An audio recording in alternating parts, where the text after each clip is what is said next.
الحمد لله نحمده ونستعينه ونستغفره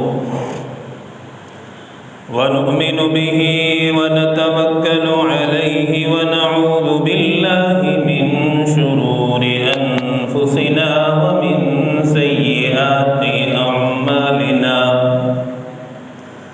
من يهده الله فلا مضل له ومن يضلله فلا هادي له ونشهد أن لا إله إلا الله وحده لا شريك له ولا نذير له ولا مثال له ولا مثل له ولا معين له ولا مثل له وصل على سيد الرسل وخاتم الأنبياء أما بعد فأعوذ بالله من الشيطان الرجيم بسم الله الرحمن الرحيم قال الله تبارك وتعالى في كلام المجيد والفرقان الحميد ولقد كرمنا بني آدم وحملناهم في البر والبحر ورزقناهم من الطيبات وفضلناهم على كثير ممن خلقنا تفضيلا وقال النبي صلى الله تعالى عليه وسلم من يرد الله به خيرا يفقهه في الدين أو كما قال عليه الصلاة والسلام رب اشرح لي صدري ويسر لي أمري واحلل عقدة من لساني يفقه قولي رب اشرح لي صدري ويسر لي أمري واحلل عقدة من لساني يفقه قولي رب اشرح لي صدري ويسر لي أمري واحلل عقدة من لساني يفقه قولي صدق الله مولانا العلي العظيم وصدق رسوله النبي الأمي الكريم ونحن على ذلك لمن الشاهدين والشاكرين والحمد لله رب العالمين اللهم صل على سيدنا محمد وعلى آل سيدنا محمد وبارك وسلم اللهم صل على سيدنا محمد وعلى آل سيدنا محمد وبارك وسلم اللهم صل على سيدنا محمد وعلى آل سيدنا محمد وبارك وسلم